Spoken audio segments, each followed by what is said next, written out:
ಸ್ನೇಹಿತರೆ ನಮಸ್ಕಾರ.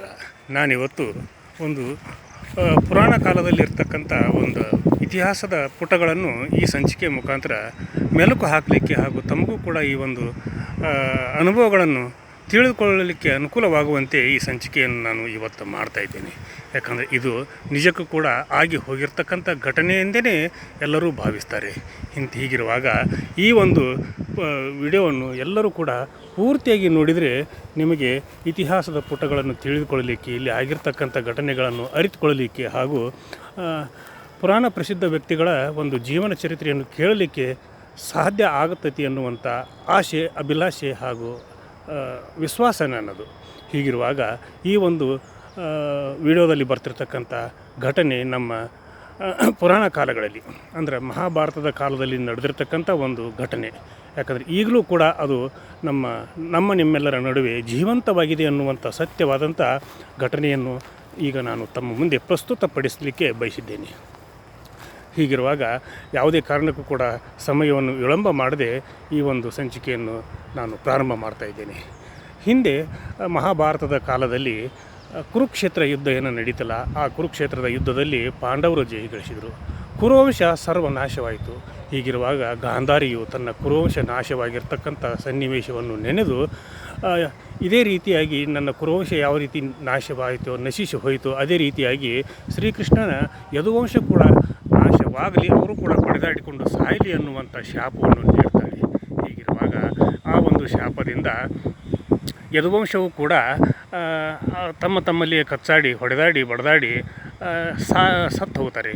ಈ ವಿಷಯವಾಗಿ ಆ ಸಮಯದಲ್ಲಿ ಶ್ರೀಕೃಷ್ಣ ಹಾಗೂ ಬಲರಾಮ ಜೊತೆಗೆ ಅವನ ಸಾರಥಿಗಳು ಮಾತ್ರ ಇರ್ತಾರೆ. ಇಂಥ ಸಮಯದಲ್ಲಿ ಸಾರಥಿಗೆ ಶ್ರೀಕೃಷ್ಣ ಪರಮಾತ್ಮನಿಗೆ ಹೇಳ್ತಾರೆ, ಇಲ್ಲ ಈ ರೀತಿಯಾಗಿ ಯದುವಂಶ ನಾಶ ಆಯಿತು, ಗಾಂಧಾರಿಯ ಶಾಪದಿಂದ ಈ ರೀತಿ ಆಯಿತು ಅನ್ನುವಂಥ ಮಾತುಗಳನ್ನು ಹೇಳಿದಾಗ ಆ ಸಾರಥಿಗೆ ಕೃಷ್ಣ ಪರಮಾತ್ಮ ಹೇಳ್ತಾನೆ, ಇಲ್ಲ ಈ ವಿಷಯವನ್ನು ನೀನು ಅರ್ಜುನನಿಗೆ ತಿಳಿಸಿ ಬಾ ಅಂತ ಹೇಳ್ತಾರೆ. ಹೀಗಿರುವಾಗ ಅರ್ಜುನನಿಗೆ ಆ ವ್ಯಕ್ತಿ ತಿಳಿಸಲಿಕ್ಕೆ ಹೋದಾಗ ಇನ್ನೇನು ವಿಶ್ರಾಂತಿ ಪಡೆದುಕೊಳ್ಬೇಕಂತೇಳಿ ಒಂದು ಗಿಡದ ಬುಡದಲ್ಲಿ ಶ್ರೀಕೃಷ್ಣ ಪರಮಾತ್ಮ ಮಲಗಿರುವಾಗ ಬೇಟೆಗಾರ ಝರ ಅನ್ನುವ ಬೇಟೆಗಾರ ಆ ಸಮಯದಲ್ಲಿ ಬೇಟೆ ಆಡ್ತಾ ಬರ್ತಿರುವಾಗ ಈ ಒಂದು ಮಲಗಿರ್ತಕ್ಕಂಥ ಶ್ರೀಕೃಷ್ಣನ ಕಾಲುಗಳನ್ನು ಕಂಡು ಇದು ಜಿಂಕೆ ಇರಬಹುದೆನ್ನುವಂಥ ಉದ್ದೇಶದಿಂದ ಬಿಲ್ಲನ್ನು ಹೂಡಿ ಬಾಣವನ್ನು ಹೂಡಿ ಬಿಲ್ಲನ್ನು ಹೊಡಿತಾನೆ. ಅದು ನೇರವಾಗಿ ಶ್ರೀಕೃಷ್ಣನ ಪಾದಕ್ಕೆ ತಾಗ್ತೈತಿ. ಇದಕ್ಕಿಂತಲೂ ಪೂರ್ವದಲ್ಲಿ ಒಂದು ಘಟನೆಯನ್ನು ಕೂಡ ನಾನು ಹೇಳಲಿಕ್ಕೆ ಬಯಸಿದ್ದೇನೆ. ಹೀಗಿರುವಾಗ ಅವೇನು ಕಳಿಸ್ತಾನಲ್ಲ, ಶ್ರೀಕೃಷ್ಣ ಪರಮಾತ್ಮ ತನ್ನ ಸಾರಥಿಯನ್ನು ಅರ್ಜುನನ ಕಡೆಗೆ ಈ ವಿಷಯವನ್ನು ತಿಳಿಸಿ ಬಾ ಅಂತ ಹೇಳಿದಾಗ ಆಮೇಲೆ ಅವನು ಬಲರಾಮನ ಕಡೆ ಹೋಗ್ತಾನೆ. ಬಲರಾಮ ಸಮುದ್ರದ ತಟದಲ್ಲಿ ಧ್ಯಾನಾಸಕ್ತನಾಗಿ ಕುಳಿತಿರ್ತಾನೆ. ನಾನು ನಿನ್ನ ಜೊತೆಗೆ ಧ್ಯಾನ ಮಾಡ್ತೀನಿ ಅಂಥೇಳಿ ಕೃಷ್ಣ ಪರಮಾತ್ಮ ಹೇಳಿದಾಗ ಆ ಬಲರಾಮನ ಕಡೆಯಿಂದ ಯಾವುದೇ ಪ್ರತ್ಯುತ್ತರಗಳು ಕೂಡ ಬರೋದಿಲ್ಲ. ಹೀಗಿರುವಾಗ ಆ ಸಮಯದಲ್ಲಿ 7 ಹೆಡೆಯ ಸರ್ಪದ ಒಂದು ನೋಟ ಶ್ರೀಕೃಷ್ಣನಿಗೆ ಕಾಣಿಸ್ತೈತಿ. ಅದು ವೈಕುಂಠಕ್ಕೆ ಹೋಗ್ತಿರುವಂಥ ಸನ್ನಿವೇಶವೂ ಕೂಡ ಕಾಣಿಸ್ತೈತಿ. ಹೀಗಿರುವಾಗ ಶ್ರೀಕೃಷ್ಣ ಪರಮಾತ್ಮನಿಗೆ ಗೊತ್ತಾಕೈತಿ, ಇಲ್ಲ ಈ ಮಾನವ ರೂಪದಿಂದ ನಾನು ಇನ್ನು ಮಾನವ ರೂಪವನ್ನು ತ್ಯಜಿಸಿ ನಾನು ವೈಕುಂಠಕ್ಕೆ ಹೋಗಬೇಕಾಗಿರ್ತಕ್ಕಂಥ ಕಾಲ ಬಂದಿದೆ ಅಂತ ತಿಳ್ಕೊಂಡು ಒಂದು ಅರಣ್ಯ ಪ್ರದೇಶದಲ್ಲಿ ಮಲಗಿ ಅವನು ವಿಶ್ರಾಂತಿ ಪಡೆಯುವಾಗ ಬೇಟೆಗಾರ ಝರ ಅನ್ನುವಂಥ ಬೇಟೆಗಾರ ಬಾಣವನ್ನು ಹೂಡಿ ಬಿಲ್ಲನ್ನು ಹೊಡೆದಾಗ ಆ ಒಂದು ಬಾಣ ನೇರವಾಗಿ ಕೃಷ್ಣನ ಪಾದಗಳಿಗೆ ತಾಕಿದಾಗ ಆ ಒಂದು ಸಮಯದಲ್ಲಿ ಸ್ವಲ್ಪ ಸಮಯ ಬಿಟ್ಟು ಓಡಿ ಬಂದು ಜಿಂಕೆ ನನಗೆ ಸಿಕ್ಕಿತು, ಬೇಟೆ ಸಿಕ್ಕಿತು ಅನ್ನುವಂಥ ಹರ್ಷದಿಂದ ಓಡಿ ಬಂದಾಗ ಅಲ್ಲಿ ಅಚಾತುರ್ಯ ನಡೆದಿರ್ತಕ್ಕಂಥ ವಿಷಯ ಗೊತ್ತಾಗೈತಿ. ಶ್ರೀಕೃಷ್ಣನ ಪವಾಡಗಳನ್ನು ಕೇಳಿರ್ತಕ್ಕಂಥ ಆ ಝರ ಅನ್ನುವಂಥ ಬೇಟೆಗಾರ ಕೃಷ್ಣನಿಗೆ ಬಳಿ ಬಂದು ನಂದು ತಪ್ಪಾಯಿತು, ನನ್ನನ್ನು ಕೂಡ ನೀವು ಕೊಂದು ಬಿಡ್ರಿ ಅನ್ನುವಂಥ ಪರಿಪರಿಯಾಗಿ ಬೇಡ್ಕೊತಾನೆ. ಇಲ್ಲ ನಿನ್ನದೇನು ತಪ್ಪಿಲ್ಲಪ್ಪ, ನೀ ತಪ್ಪು ಮಾಡಿಲ್ಲ ಅಂಥೇಳಿ ಅವನ ಕ್ಷಮಿಸಿ ಅವನು ಕಳಿಸಿಕೊಡ್ತಾನೆ. ಹೀಗೆ ಕಳಿಸಿಕೊಟ್ಟ ಮೇಲೆ ಅವನ ಆತ್ಮವೂ ಕೂಡ ಜೀವಂತವಾಗಿರುವಂಥ ಸನ್ನಿವೇಶದ ಕಡೆಗೆ ನಾನು ಈಗ ಬರ್ತಾಯಿದ್ದೀನಿ.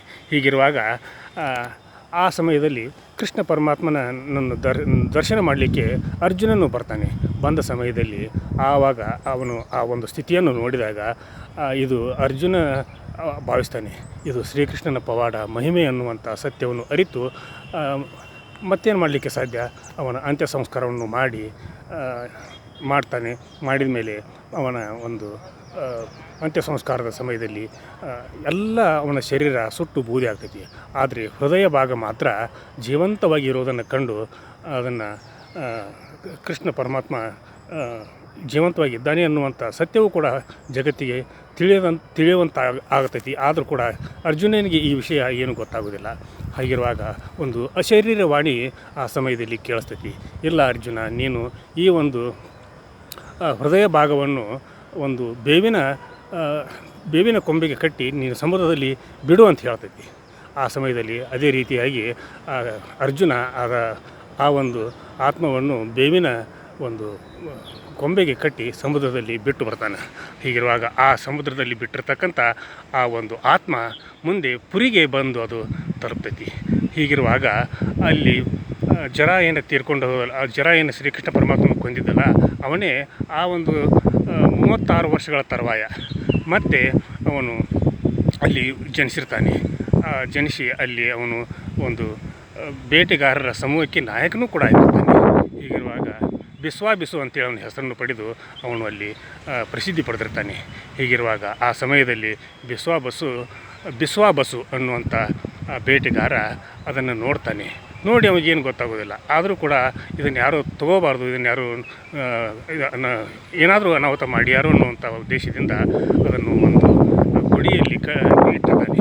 ಇಟ್ಟಾಗ ಈ ಒಂದು ವಿಷಯ ಇವರಿಗೆ ಎಲ್ಲರಿಗೂ ಕೂಡ ಗೊತ್ತಾಗ್ತಾ ಆ ರಾಜ್ಯದ ರಾಜನಲ್ಲಿಗೆ ತಲುಪ್ತೈತಿ. ಆ ರಾಜ್ಯದ ರಾಜ ಆಗಿನ ಸಂದರ್ಭದಲ್ಲಿ ಆ ಒಂದು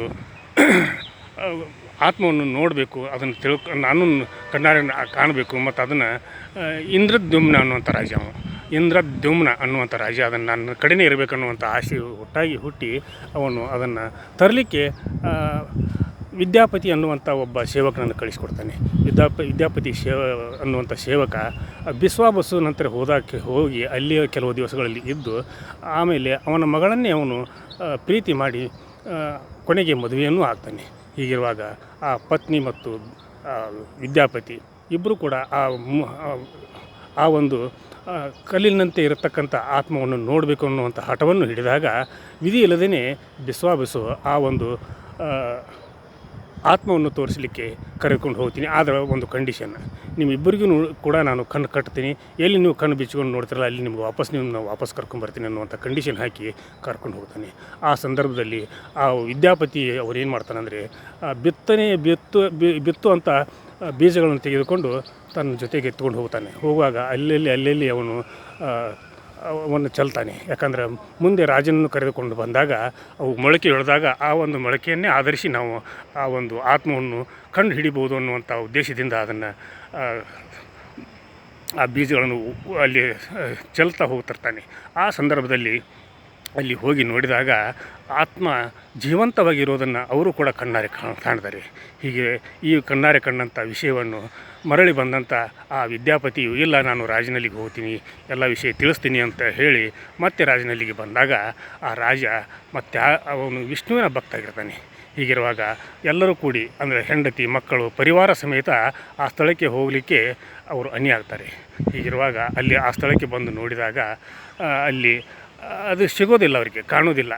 ಹೀಗಿರುವಾಗ ರಾಜ ಊಟ ನಿರಾಹಾರಿಯಾಗಿ ಅಲ್ಲೇ ಮಲ್ಕೊಂಡ ಇಲ್ಲ, ನಾನು ಅದನ್ನು ನೋಡ್ತೀನಿ, ಅದನ್ನು ತೆಗೆದುಕೊಳ್ಳದೆ ನಾನು ಹೋಗೋದಿಲ್ಲ ಅನ್ನುವಂಥ ಒಂದು ನಿರ್ಧಾರವನ್ನು ಕೈಗೊಂಡು ಅಲ್ಲೇ ಮಲಗಿಬಿಡ್ತೀನಿ.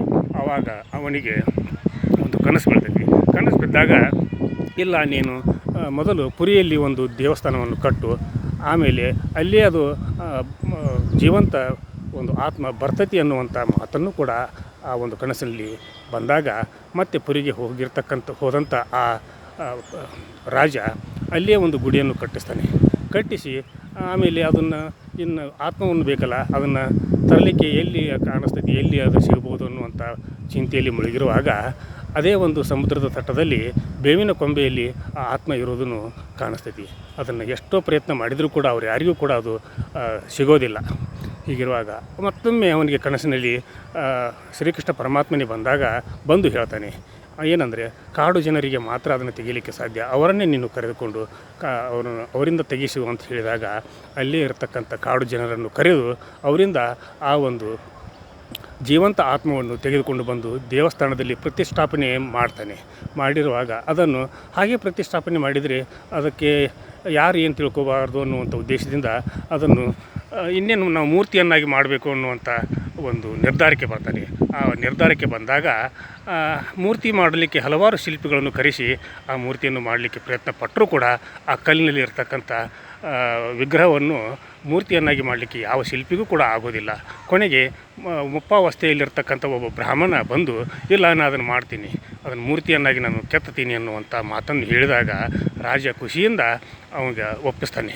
ಒಪ್ಪಿಸಿದಾಗ ಆ ಬ್ರಾಹ್ಮಣ ಹೇಳ್ತಾನೆ, ಇಲ್ಲ ನೀವು ನನಗೆ 21 ದಿವಸ ನನ್ನ ಮೂರ್ತಿಯ ಆತ್ಮದ ಜೊತೆಗೆ ಬಿಡಬೇಕು, ಆ ಕಲ್ಲಿನ ಜೊತೆಗೆ ಬಿಡಬೇಕು, ಆಮೇಲೆ ಎಲ್ಲರೂ ಕೂಡ ನನ್ನನ್ನು ನೋಡಲಿಕ್ಕೆ ಯಾರೂ ಬರಬಾರ್ದು ಅನ್ನುವಂಥ ಕಂಡೀಷನ್ ಹಾಕ್ತಾನೆ.